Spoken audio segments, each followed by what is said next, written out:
Hey y'all, welcome back to my channel. I said hey. Hey. Welcome back to my channel. Hey girl.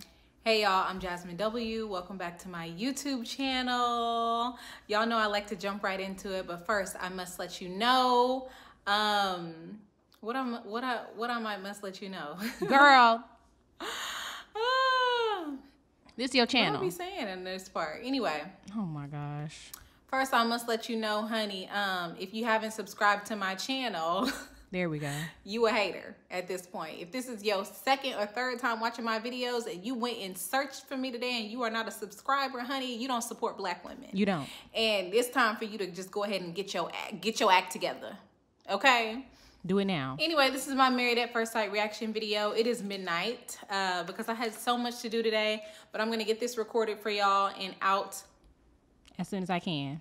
Y'all know on my channel, we always start with the most boring couple. Okay? And that is the couple that I have the fewest notes on today. I'm going to go ahead and start with Steve and Noi. Oh, Noi. Steve seems nice. Like at first glance, did I spit? Girl, you always spit. At first glance, Steve is really nice, right? He seems like a nice guy. He seemed disappointed at the fact that he didn't get no good. Nookie. He didn't get no ill na. Didn't knock boots. No goodies. No booty.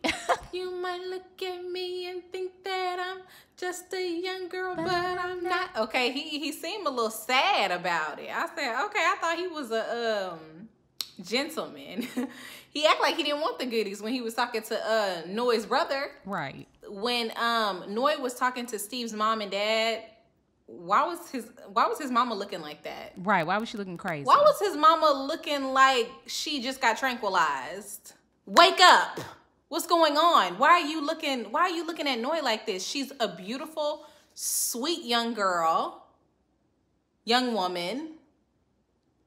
And you looking at her like she crazy, baby. I'm looking at you like you crazy. I'm looking at you how you looking at her for looking at her like that. Period. Child, I said I wish she would go away. Steve's dad said that he wants to travel. With what coin? Please let me know. Honey, get a job that you could travel for work or get a job where you could work from home, but you got to get a job. Okay? No, Steve, how much savings does Steve have? Do y'all have a trust fund is what I would have said. Y'all got money y'all giving him? Y'all gonna pay rent? Or a mortgage or buy us a house? Hell. I'm gonna need him to travel to a job is what I'm gonna need him to travel to do. Okay, because saying that he wants to be a free spirit and travel, that is not how you prepare for a family. Unless you go out and meet somebody who has the same goals as you and who wants to live in a van. Oh, yep. Because there are people that do that. Have their families, they live in a van, they're happy. They don't have a lot of essentials. It depends on what lifestyle you want to live, like Steve said, and we're going to get to it. They're minimalists. Noi's sister, Sriracha, came through. Okay, hot. Sriracha said, baby, I'm spicy. I ain't mad at you, Sriracha. You know, Sriracha is my alter ego, babe. Sriracha is me. And I said, that's cute and everything, but Sriracha, this is not about you. Yeah, sit down. Baby, I'm going to need you to go over there with mustard and ketchup and mayo. Immediately. And soy sauce and all of that and sit down because this is Noi's time, okay? This is not about you getting your own spinoff show, okay? So, Sriracha, sit your spicy ass down. Okay, and let Noi speak, honey. I said you trying to get a little Lifetime spinoff, huh? Sriracha and Noi go toy for toy or something, huh? Sriracha and Noi look for a Playboy or something like that when this don't work out. Sit down, Sriracha. I see through you, okay? Anyway, You do that shit, honey. Sriracha was asking all the good questions this episode. Sriracha asked Steve, you know, how do you plan on providing for a family if you don't work? And Steve said, you know, everybody got different expectations. And Sriracha said, well, what are yours? Okay, and got her pen and paper out. Me too. And then Sriracha mama came over here, interrupted, talking about, I want a grandbaby. Baby, this ain't the time. We got critical questions on the line, baby. This ain't the time to be talking about no grandbaby. Do you hear he ain't got no coin? He don't have a job, granny. You slid over here talking about a grandbaby. Baby, I need shh, granny. Okay, close your lips. Baby, you ain't gonna have no grandbaby, no grand dog if you don't be quiet, honey. We trying to get the answers We need the answer, Sway. Okay, do you got them or not? Sriracha was asking the valuable questions, and then Granny gonna cut Steve off talking about some, I want a grandbaby. Baby, you ain't getting no grand nothing if you don't let Steve answer how he's gonna provide. You ain't even getting no grand candy bar, honey. You better sit down. But anyway, honey, that was all I had to say about them. 100 grand. Them used to be good. That was all I had to say about them. But Steve should have come up with a plan about how he's gonna provide for his wife and children before he came on this show. And I don't know what the experts were thinking by having somebody come on this show that don't have a job and don't have a plan. I could see if he didn't have a job, honestly, and this was just an opportunity he didn't want to miss out on. He was actively searching for work. He made good money. He had savings, and he said, you know, I am prepared. I will go out and find another job. That won't be difficult for me, and was confident about it. Confident. That would be a little bit different to me. He's not giving me no type of drive, no type of ambition, no type of stability. None. Okay, and that means that this is going to fall on Noi, and that's going to be a hell Noi for me. Okay. And hopefully for her too. Let's move on to the next couple. Lauren and Michael, or Mark, my bad. We don't know his name. At the beginning of the episode, Lauren said she's very attracted to Mark, and she wanted to see what's under that jacket. Girl. Baby, you already see what's under that jacket. Okay, not much, baby. A whole lot, but a whole lot of nothing, honey. Just go ahead and move on. Be happy. Don't we all see what's under that jacket? Yep. She talked about, does he have a dad bod? Yes, we seen it. Peeped it. The hell? A jacket ain't hiding no dad bod, just like a t-shirt ain't hiding no titties, honey. Oh, let him know. We synced them. It was the first night, and Lauren said, it's freezing here in the hotel room. We're going to have to change that. And she turned the heat all the way up. I'm sorry, babe. We're going to have to consult on temperature. I think it's rude. I find it rude to change the temperature of the climate of the room that you guys are in and not consult with your partner. Number one, I don't want it freezing in here because I'll get a cold. Number two, I don't want it burning up in here because I will get to sweating all night and you will wake up in a puddle. She ain't lying. It's gross. I don't know what's wrong with me. Somebody tell me if I got a condition. Because, baby, if it's hot in there, my spouse will wake up in a puddle, child, because it better not be. I can't sleep. Can't. In no heat. Okay? And I can't sleep in the freezing cold either without being mentally prepared at least, you know? So that's one very small thing that you have to get used to when you are sleeping with somebody every day. You guys have to find a temperature that you both can agree on. And she should have done that. She shouldn't have turned the heat all the way up, especially when she know that he looked like he turned red easily. Yeah, and she see he had a dad bod. Dad bods get hot. I wrote down Lauren fit right in with Mike's family. Or Mark's family. Child. Girl, get his name right. They liked her. They said, oh yeah, she talks a lot. She gonna keep him going. And I guess they like it. I guess. Did y'all notice that when Mark's family was telling Lauren about, you know, his personality, she was like, yep, me too. They were like, yeah, he likes pickles. And she was like, same. They're like, yeah, and sometimes he eats an occasional bunny rabbit. She's like, me too. I love bunny rabbit. They were like, yeah, and, you know, he gets mad when the peanut butter and the jelly touch. She's like, me too. Oh, my God. Girl. Get your what? Get your own identity. Right. This what's wrong with you. This why you single. Okay. And we see this throughout the whole episode, but we're going to get to it. And she going to get to it, too. She said she's been to Puerto Rico 7 times. Okay, good for you. Okay, good for This you. is where it got interesting. Okay. Apparently, Lauren went up to Elijahuan and Katina on the bus. And did what? And said, do you speak Spanish? Do you guys speak Spanish? And Elijahuan lied and said, yes, he speaks a little bit of Spanish. Why did you lie and say that you spoke a little bit of Spanish? We know you don't speak a little bit of Spanish. You don't speak any Spanish. Not a lick. And you sat up there and told her that you did. That's why you got mad, because you wanted her to back up off you. ¿Tú hablas español? No. I don't think so. I don't believe it. I don't even remember how to say it. I don't even know how to say I don't believe it, and I don't believe it. Once he said, yes, he spoke a little bit of Spanish, Lauren let him know that he should be speaking Spanish because that is the native language of Puerto Rico. As if they don't speak English, but okay. Once Elijahuan told Lauren that he will be speaking English because that's what he's most comfortable speaking, she told him, I guess she insisted that he needs to speak Spanish. Right. Elijahuan was triggered, annoyed, bamboozled and confused, and so was Katina. Wondering why she was in his business. Lauren said that Elijahuan puffed out his chest and she got triggered. Everybody triggered, like guns. And she was scared. For her life. Now, I wish they would have gotten this on camera. What were they doing? What the hell were the producers doing when this happened? Right. This is one job y'all got, is to get everything. And what the hell, what y'all was doing? Taking a coffee break? Taking a poop? Where was the cameraman? Where was the boom person? Where was the mic person? What? Y'all ain't got no audio? That's what I'm trying to figure out. Anyway. It's giving fake. I'm trying to decipher whether Katina and Elijahuan completely overreacted. They did. To Lauren and her personality. Listen, you have to, as an adult, you have to learn how to tolerate people.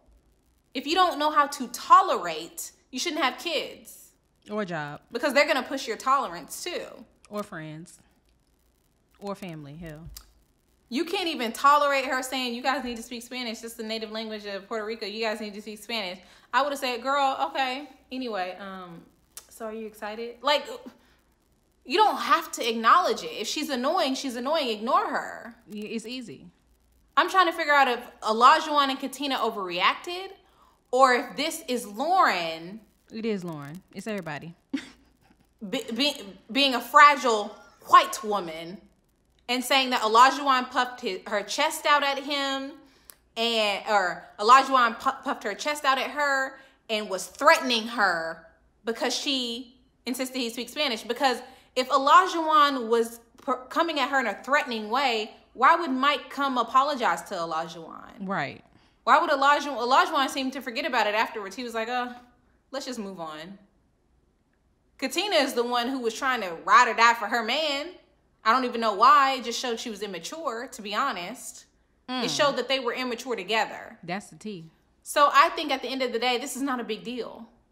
Did this even happen? Was this even real? That's what I'm trying to figure out. Because it just seemed like all three of y'all have very strong personalities. And all of y'all need to just shut the hell up around each other. Birdman. Because Elijahuan and Katina have a very strong personality. They're very immature. Three of y'all. And Lauren has a very strong personality, and she's also very immature. So it was 3 kids on the playground that got into it, and it wasn't even a big deal. Put some respect on my name. That's why I think Elijahuan dropped it. But, you know, Katina wasn't able to drop it because she's immature. It's not a big deal. Mm-hmm. And Lauren looks like she's going to drop it. Mm. But she overreacted, I think. Mm-hmm. Because she was triggered. Put some respect on my name. I don't know what to think of it. I don't know what to make of it. Y'all let me know what y'all thought. That is my breakdown of the situation. I just think it was all a lot of immaturity and BS. It was. And I can't believe they didn't get it on video or audio. Because I wanted to see what the tone was from both sides. Right. Because I can imagine Lauren being a little bit aggressive, annoying, pushy. A lot of it. But I can also imagine Elijahuan and Katina overreacting over nothing. Right. And then, especially Elijahuan, moving on like it was nothing because he's very immature. That's how immature people are. You get into an argument, you cuss somebody out really quick, and then you move on. Like, what happened? Everybody, we not good? Exactly. Like kids on the playground. Anyway, let's move on to the next couple. We might as well move on to Katina and Elijahuan since we already talking about them. Might as well. Elijahuan started the episode by hanging out in the hotel rooms, telling Katina, I'm ready, baby, as she was taking off her wedding stuff. Mm-hmm. Elijahuan was spitting game on Katina that night. He told me, yeah, you know, I really wanna be married to you. You know, I'm so glad we got connected. And you know, I ain't mad at it. Hype her up, honey. Spit game. Spit game. Okay. Talk to me nice. I'm not ain't at it. Talk to your wife how, baby, talk to your wife how you gonna talk to her. Go ahead and whisper, child. They were talking about their past, though, when they got in the bed. Elijahuan said, I'm a cheater. You can call me a cheater, but I really wasn't cheating because we wasn't in a committed relationship. What you are is afraid of commitment, Elijahuan. Maybe you weren't a cheater because y'all weren't in committed relationships. That's right. But you are afraid of commitment. Period. You're immature. And Katina made the mistake. The very big mistake. Of letting Elijahuan know that she was a party girl. And she had an F-buddy in the past. And now why did he need to know that? Why? And Elijahuan was like, how am I going to judge you? I can't judge you, but he will. Yes, he will. He will. Give it about 2 weeks. Ladies, that ain't none of his business. At all. It ain't. Fellas, I don't really need to know any of that. Take notes. You don't have to spill your beans and spill your guts about everything that happened before you got with the person. Because let me tell you something right now. They will think about it. Yep. As soon as something don't feel right, they're going to think about how you had an F-buddy. And who is that F-buddy? Is this that F-buddy? And is this the person texting you? Is this the person calling you? Or who's commenting on the heart eyes under your Instagram? And what's going on? And there's just no point in talking about it. Just say, oh, we all have a past. Every one of us. But what's your favorite cookie? Okay. Baby, move on from that. Elijahuan said he's not a cuddler. I think he needs to be one. You're not a cuddler because you never had an intimate connection with anybody, Elijahuan. Maybe you will be if you have an intimate connection with Katina. You might want to cuddle. Right. Because that's the mushy side of you. And you've never seen that. Elijahuan's second mom sat down with Katina. And I'm like, where's your first mom? Okay, that's what I'm wondering. And you know what? I hate to make assumptions, but that's what I'm here for. Elijahuan is a womanizer who claims to be a mama's boy. Here we go. In this process, it doesn't look like his mom has really supported him at all. Dr. Jazz. Do you think that the fact that his mom, who hasn't seemed to support him in this process, hasn't really supported him in a lot of other ways in life? And instead of acknowledging the fact that he didn't get the support that he probably needed or desired from her, he just went around hopping from woman to woman, looking for the love that his mom didn't give him. Ooh. This shouldn't be free. It shouldn't. It really shouldn't be. Dr. Jazz, this shouldn't be free. That's what I think. Because we haven't seen Elijahuan's mom show up for him at all. He's searching for an intimate connection or even running from one by being a player. But you can see how bad he wants one, how bad he wants a relationship with a woman. Thirsty for it. It's telling. Anyway, go to therapy. I thought Katina's male friend was really odd. Is he gay? I hope so. Because if not, it looked like he wants you. It looked like he's trying to deter Elijahuan, trying to deter you from having a connection. Because he said Elijahuan he considers himself her protector. Who are you? You just her friend. You ain't her daddy. And you ain't her brother. Who made you the protector? Right. Who assigned you that role? Then he said Elijahuan might just be in it for the clout. What do Elijahuan do? He ain't no rapper. Right. He ain't trying to be no actor, is he? Like, what do you know about Elijahuan that makes you think that he's in this for the wrong reasons? At this point. Nothing. You don't know anything about him. So why be so negative? Child, honestly, Elijahuan was annoyed, and I would have been annoyed too. Because if somebody keeps telling you, oh, I'm just trying to figure out if you're in it for the right reasons, I would have been like, okay. Do y'all have Caesar salad? Like, I don't have time for this. You know what I mean? I didn't come down here for you to try to interrogate me based on the nothing that you know about me. Literally nothing. And I'm sorry. I could honestly see why Elijahuan got annoyed during this conversation, but he held it together. He didn't blow up like Lauren said that he did on her. Katina's already thinking about sex with her husband. She's like, is we gonna have sex on a honeymoon? No comment, because they are. And I already called it last week and the week before that, didn't I? Girl, Katina, you got 29 more days, girl. 27 more days. Hell. Anyway, when Katina was on the bus, in regards to the what happened with Lauren, Katina said, "Keep her away from me." Katina, you need to calm your ass down. Immediately, girl. All you're doing is showing that you are immature. It wasn't even that serious. Y'all could have easily ignored her and moved on. Right.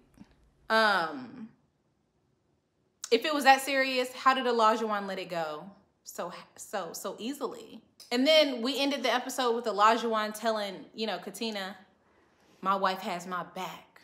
My wife has my back." You and your wife are immature. Oh, very. Your wife having your back on some very immature, childish shit is not cute. Oh, let them know it ain't cute. Let them know that ain't cute.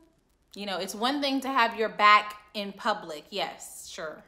Calm down, babe. It's not that big of a deal. Let's just, don't even worry about her. Let's move on. And then in private, get you together. Women, we are often the voice of reason for our partners. More, always, honey, always. And if you're in a relationship with, if you're a woman in a relationship with a woman, child, there's a lot of talking going on. Because when you get a man back, you have to tell him, "Hey, listen, you overreacted. I want to support you and be there for you. I had your back, but you overreacted. I got to be honest." Can't lie to you. Can't let you look stupid. And I think everybody overreacted in this situation. Not just Katina and Elijahuan. They were just annoying. I think Lauren overreacted as well. I think everybody was just, I don't know what it was. What was in the water, if they had champagne or something on the bus, child, but it wasn't that serious to me. None of it was. And Katina said, "I can't be around Lauren for a long periods of time." Well, she can't be around you, and not many people can be around you either. Oh. Worry about being around your husband for a while, not her. Anyway, let's move on. Let's move on to Michael and Jasmina. I said Jasmina looked adorable at lunch with Michael's family, his sisters, didn't she? She looked just so adorable. I loved her dress. I love that style. It's very trendy, but I still think it's kind of a classic look. Now, what tripped me out, but what tripped my mama out way more, oh my God, because my mama would not shut up about it. She wouldn't. Is the fact that Jasmina has never dated someone in the same state as her. My mom said, "Oh, well, she ain't never dated nobody then." My mama went in. She wasn't playing. My mama said Jasmina has never been in a real relationship. She said when you date somebody over the internet in a different state, you could just, and they make you mad, you could just say, "Somebody at the door," and hang up. You gotta go, honey.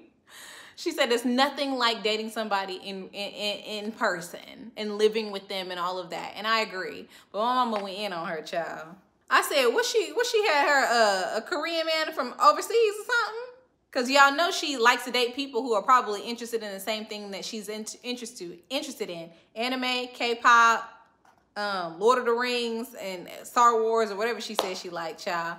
And, she probably met some people online and didn't have a real relationship, nor an intimate relationship with them, because they're so long distance. It's hard to build intimacy over a long period of time if you're not in the same place.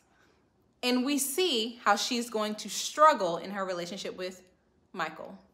Michael met with Jasmina's mom and her sisters. And Michael said he's had no examples of marriage or male figures in his life. Now, No male figures, no examples of successful or unsuccessful marriages in his life. A lot of black men are like this. A lot of black women are like this. You don't have examples of successful and happy marriages, relationships, and male figures in your life. I think it's really time to admit we don't know.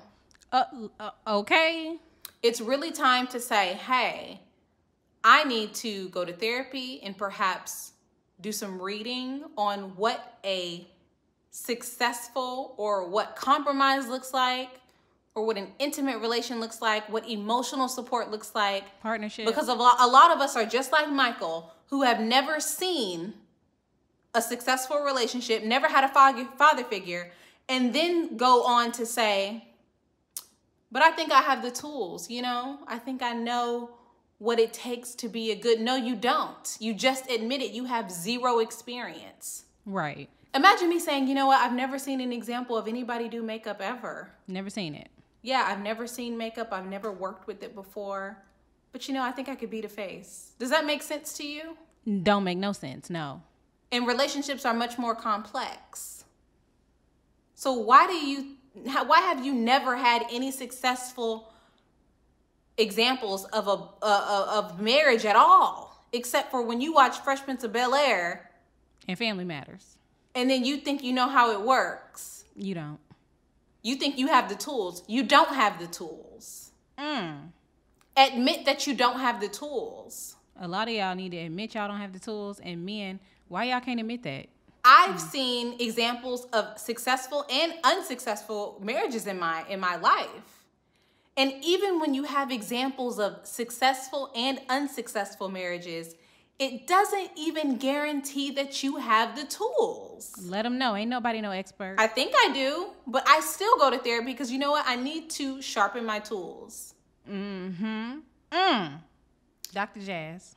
There's nothing wrong with admitting that. But until we admit it, especially the men in our community. Men. And, you know, I made a video about it kind of touching on this where a man said he want to lead. I want somebody that can lead. A woman don't want somebody that can lead. Well, you've never had a leadership position before. You've never led. Never. And now you're looking for somebody to follow your ass. Psych. It sounds ridiculous. Anyway. Let it sink in. I wrote down, sisters, any comments? Because when they were talking to Michael, when Jasmina's sisters and her mom was talking to Michael, the sisters didn't say a damn word. And that just lets me know that their mama is controlling. Ooh. It's giving Braxton family values. You can't say a damn thing. Your mama here running it. Child, okay. One thing I thought I noticed, please y'all, tell me if you guys saw this. Under Michael's name on Married at First Sight, did it say Training for Love? Did it say the name of his business? Was that a pun? Because I don't think it said personal trainer. It flashed so quick. We found out he was a personal trainer. Thank y'all for commenting and letting me know. But I thought that underneath his name, it said Training for Love. Because if he promoting his business, that don't sit right with me and my spirit. I hope it was a joke. When Jasmina sat down with Michael's family told Jasmina that Michael is not always the most optimistic. Here we go. He considers himself a realist. So sometimes he can see the negative in things. Jasmina took what they said. I'm about to get you together, Jasmina. And held on to it like a gem. Jasmina took what they said, put it in her hand and put it in her little pocket right here. And waited for the opportunity to deem Michael as negative so that she can get annoyed. Did y'all see how that worked? If Michael's family had never told her that, her and Michael wouldn't have gotten into that disagreement. You know why?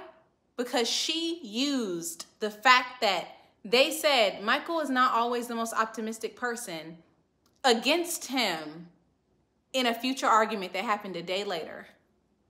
I thought that was extremely immature and ridiculous. Because at the end of the day, Michael and Jasmina were talking about when you get people in a room, can you expect disagreement?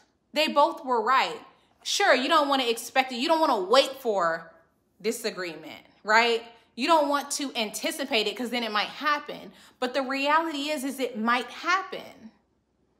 And all Michael said was, you know, if you've watched the show, you know that he's not wrong. He wasn't wrong. You've seen these couples get into it every season. Somebody, last year it was Chris and, you know, The Lake Show, baby. The Lake Show, baby. So why are you making it seem like he's a negative Nancy? All he said was, I expected for somebody to not get along on this trip. Not me, but somebody.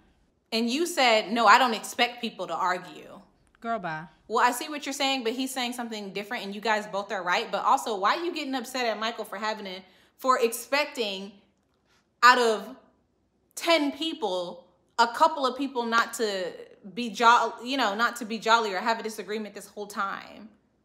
I thought that it was absolutely ridiculous, and I thought it really showed Jasmina's lack of maturity. The way she holds on to pieces of information to use it on you later is going to be a problem for her in her future relationships and in this one. Baby, you got to let that go. Got to. Especially if it came from a third party. Child, that rubbed me the wrong way, honey. Just because somebody else told you something about me, don't try to make assumptions and use it against me in our next conversation. I don't like that. I don't like that. I don't like that at all. I really want to know what y'all thought about that because I peeped that. Anyway, let's move on to the last couple, child. Oof, do I have enough breath to move on to them? Whew. Okay, Alyssa and Chris. I wrote down Alyssa looked like one of the Simpsons characters. Girl.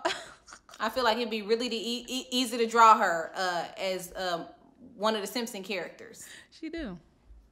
Look like Lisa.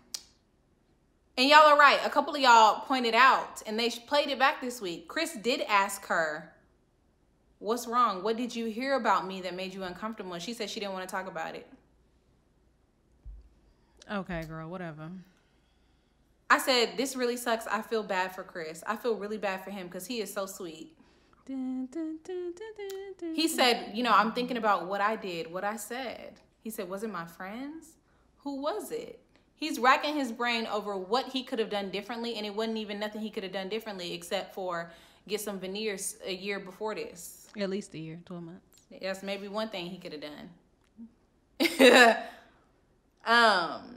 A face transplant or something. One thing I didn't understand is, Alyssa's explanation was we didn't vibe. That mean I didn't like your ass. You ugly. That's what it mean. And Chris said, I didn't sign up for this. Actually, you did. Yeah, you did.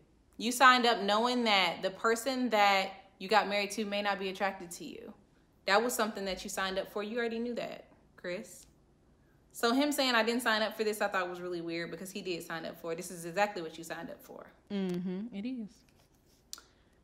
I'm mad at the fact that Alyssa, they flashed back to Alyssa before the wedding, and she said, if my husband is snaggletooth, I won't be happy. And the Lifetime did an angle with the camera down here, up at Chris's snaggle situation. They was wrong for that. My daddy said they did this on purpose to cause drama. They knew Alyssa wasn't going to like Chris. And this is all a part of providing drama for the show. Ain't no way in hell Alyssa was going to like Chris or his snaggletooth. And my dad said this is all a setup for entertainment. And they're going to keep it going as long as they can for entertainment. What y'all think? They asked Alyssa why she didn't like Chris. She said, it's the way we live our lives. It's so different. Girl, you don't even know how he lived his life. You don't know nothing about him. You spent 45 minutes to an hour talking to him, and then you decided y'all didn't vibe. How does he live his life? Right. Let us know. Explain to us, girl. You don't know anything about that.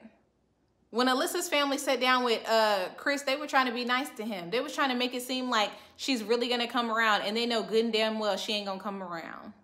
They already know how she is. They're trying to be nice because they know she's she's not nice. Let's just say that. Leave it at that. I don't want to call nobody out their name. Chris said if Alyssa's 1% in, I'll be 100% in. Now, do that make sense to y'all? Nope. Baby, can you get 51% in? Okay. I gotta have a majority stake of you being in. At least. Even if you're on the fence, can we get you on both of your legs on this side of the fence? Okay. Climbing over? Ciao. Alyssa said she don't feel comfortable talking to Chris' family. I said you shouldn't feel comfortable telling his family he ugly to you. What sense do that make? Okay. Don't make no sense. But honestly, at the end of the day, Chris' family sucks. They sat down and said more negative things about him. Oh, he's into his work. Yeah, he doesn't really make time for us. Because y'all ain't his wife. He probably don't even want to make time for y'all. He probably don't even like being around y'all that much. You don't see why people don't want to be around you? No. Look how you act. You're not nice. Chris asked Alyssa what she was excited about on the honeymoon. She said, I'm ready to go see the other couples. How you ready to see other couples, but you're not ready to spend time with your husband? That tripped me out. She said that Chris is trying to yes her to death. He said, yeah, maybe we can go down and explore. She goes, I'm spending my time on the beach. He said, yeah, the beach is cool. I like the beach too. Sand. Ooh. Then she was like, yeah. He was like, oh, yeah, I like the beach too. I want to go to the beach too. I want to go. She's like, why can't you just go do what you want to do? Because he's trying to spend time with your raggedy ass. Raggedy. Very raggedy. We're going to call her Ra. Ra and Chris. Ra stands for raggedy ass Alyssa. RAA. Chris and Ra. That's her new name. Honestly, I wrote down the more Chris says to Alyssa, the more words he says to her, the more he's going to push her away because she's just not interested. She don't want him. She don't like him. She's never going to like him. It's never going to be a thing. It's never going to work out. Yeah. The more he tries to make her happy or do what she wants to do, the less she's going to be attracted to him. The more he smile, the less she's going to like him. The more he brings her breakfast in the morning and coffee and tea, she's not going to like him. Ain't nothing she can do to make herself like him. So you know what he needs to do? Enjoy his vacation. Anyway, those are all my thoughts this episode. Y'all know I can't wait to hear what y'all have to say. I feel like this is really long-winded, but I think I got everything out I wanted to say. I will say I missed like the last 6 or 7 minutes of the show because I was doing something else. But anyway, I think I got the gist of what happened, and I can't wait to see all the couples on the honeymoon so we can, you know, really analyze the show like we always do. And if you're still here, go ahead and subscribe to my channel, ho. Go ahead. And I will see y'all on, I think Ready to Love comes on this Friday. I can't believe it, but I will see y'all on Friday with Ready to Love. If it come on.